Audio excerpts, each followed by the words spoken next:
Just going over this again, like I said, the interesting thing I had here, right? Like the communist response to politicized art. I was like looking up like the Mark Fisher, the whole idea, Mark Fisher's hauntology, capitalist realism, all these things. Now, these are essentially to me like a Marxist or whatever cultural leftist trying to explain why, oh, things are going downhill. Okay, while still thinking that there's a way to escape it. The problem is you could say the same thing about your conservatives. You can even say the same thing about a lot of your dissident right people. They still think there's a solution to something that is just happening. Okay, rather than looking at victory conditions like a game, they think they can overturn decadence. They think they can turn this around when no one's been able to do that. Okay, I'll plug my buddy on Substack, and you can listen to it for free. James LaFon on Substack. You go on there, you just click, skip the thing. It'll let you go on there, and you can listen to the podcast for free. And James and the guest, I forgot his name, but he's a pretty cool guy. He wrote a book also on the idea of the warrior. And essentially, they're talking about the five, what was considered the five great or the five good emperors in Rome, right? Up to Marcus Aurelius. And the whole idea that if these five great men over this time saw that they could not overturn the decline of the Roman Empire, well, what hope do modern people have? Okay, no one sees this in terms of a cycle, and I'm really boring everyone. I'm really sorry here, but I do like this little thing here. Right, each of us is a little factor of metadata. Well, in terms of cinema, like that book I went over, right? From the silver screen, from the magic lantern to cinema, right? That book. Human beings, we have grown up in modernity with visual imaging, visual media, to a degree that, of course, this has affected our minds. This has affected our perceptions in ways beyond just ideas. Okay, on the very level of perception, on the very level, on the very animal level, these things have affected us in ways that we still, I argue, don't even realize. Okay.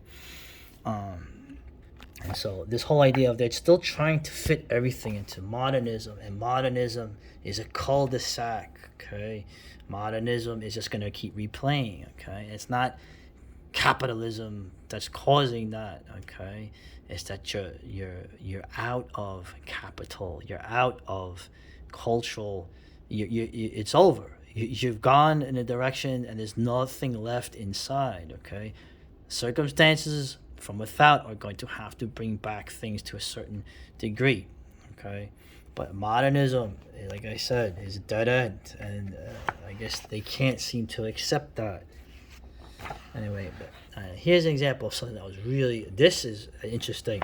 This filmmaker here, the Green Ray. Okay, this woman here, they were trying to find out this idea that the last bit of light that the sun leaves right at the moment it disappears from the horizon. I'm a big fan of sunsets, in case you haven't noticed. There's a green light, okay? And digital has not been able to capture that, but film was able to capture it. Okay. Right, interesting. So Eric Romer found out was shooting this film here. But this green ray, right? She captured on it, right? She captured this green ray. Very interesting. Okay. So now she has a new 22-minute, 16mm film comprising 25 shots, Fata Morgana, okay? Where it's starting to look at the kind of the visual changes that light makes, where you think you're seeing things that you're not, but you're not hallucinating. It's actually an effect of light. This is called, complex natural phenomena that contributed in history to the illusion of distant land features, the Fata Morgana, named after the Arthurian sorceress villainess Morgan Le Fay, right? So Werner Herzog also filmed something about it. Oh, that's interesting. I never heard of this. Okay. But essentially, the film is this kind of stuff. Now you're looking at this and you're like, what is this? This is great. This is beautiful. To me, this is like an example of trying to pierce the veil, right?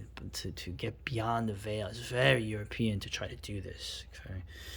I love this imagery. I love this kind of photography. Right?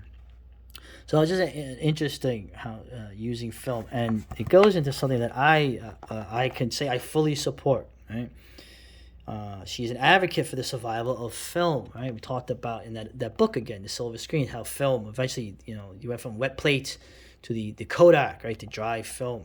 Okay, she's in a campaign along with Christopher Nolan. Okay, to savefilm.org.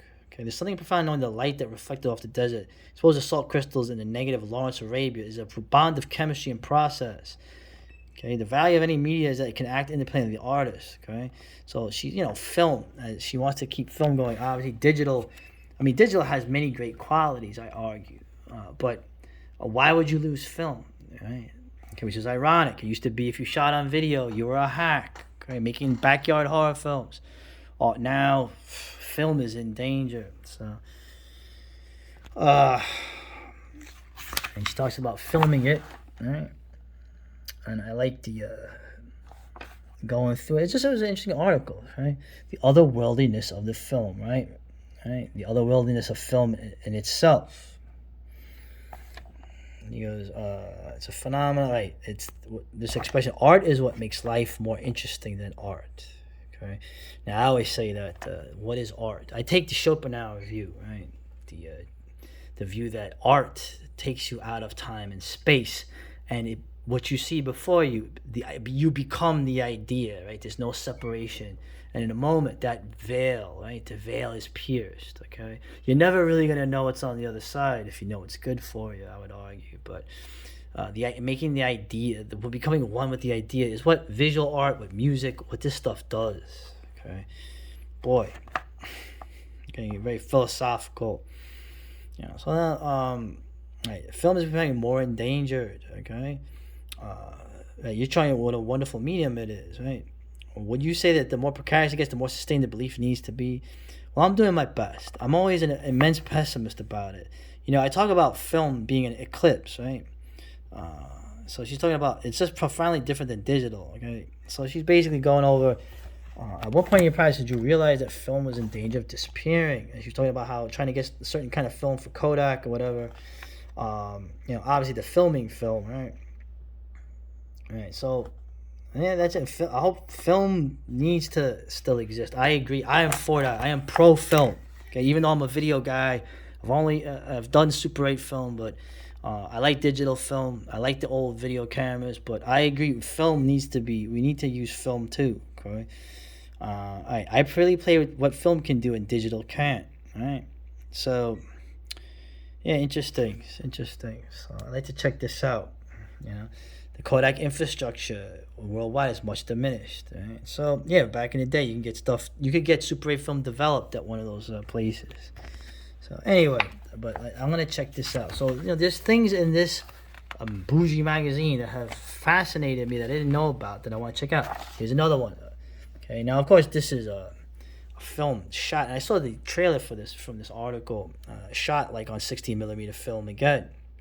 Okay, right, striking hand processed 16mm stock. Now of course they use the folk horror thing. You know how I feel like body horror, folk horror. These are made up terms.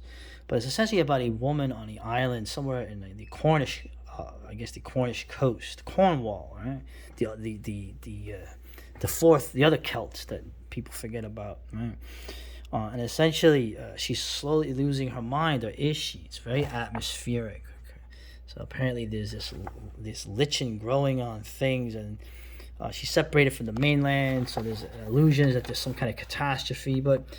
Whatever, I saw, because of this article, I saw the trailer, and it looks very impressive, and this guy also made another film, okay, also shot on the same thing. So now we got of course, Jenkins' evocation of traditionalism is on trend, right? Recent folk horror revivalist works. Jeez, they keep, whatever, I mean, listen, it's just semantics in the end, right?